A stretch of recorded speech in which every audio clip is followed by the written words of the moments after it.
Iba't ibang aktibidad ang dinaluhan ni Pangulong Ferdinand R. Marcos Jr. nitong nakaraang linggo. Kabilang po riyan ang pagbisita niya sa mga lugar na sinalanta ng bagyo, paglulunsad ng proyekto laban sa baha at iba pa. Ating yung balikan sa ulat ni Kenneth Pasyente.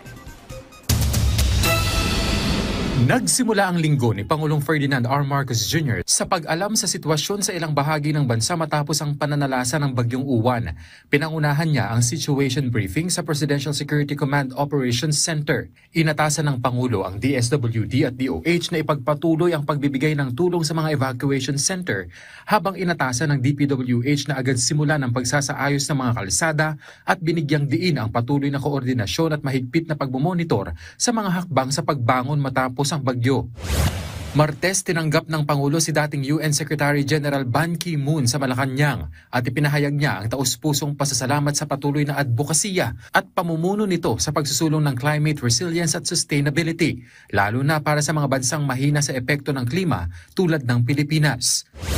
Miyerkules, pinangunahan ng Pangulo ang paglulunsad ng Oplan kontra baha sa Balihatar Creek sa Parañaque City, kung saan sinuri niya ang pagtanggal ng tambak na basura, dredging at paglilinis sa paligid. Saklaw ng programa ang mahigit 142 kilometers ng ilog, creek at estero. Gayon din ang 333 kilometers ng drainage sa NCR upang mabawasan ang matinding pagbaha at maprotektahan ang libu-libong pamilya. Huwebes, nag-report ang Pangulo sa taong bayan tungkol sa itinatakbo ng investigasyon patungkol sa maanumalyang flood control projects. Dito, siniguro ng Pangulo na bago matapos ang taon ay makukulong na ang mga individual na itinuturong sangkot sa issue. Git niya, tapos na ang maliligayang araw ng mga ito at sinabing hindi sila magkakaroon ng Merry Christmas. Nagtungo at sinuri rin ng Presidente ang mga silid-aralang nasira ng Super Typhoon Uwan sa Tubli Elementary School sa Karamuran. Sa kanyang pagbisita, namahagi ang Pangulo sa tulong ng DICT ng 2 Starlink units na may tig 2 terabytes na koneksyon para sa paaralan at LGU ng Karamuran.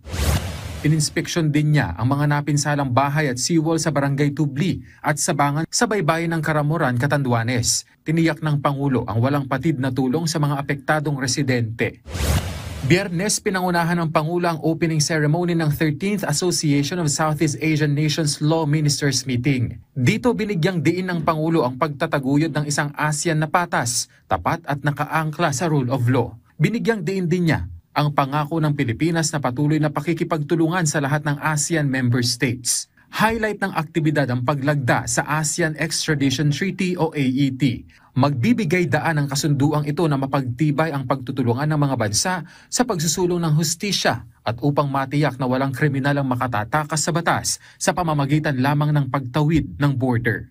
Kenneth Pasyente para sa Pambansang TV sa Bagong Pilipinas.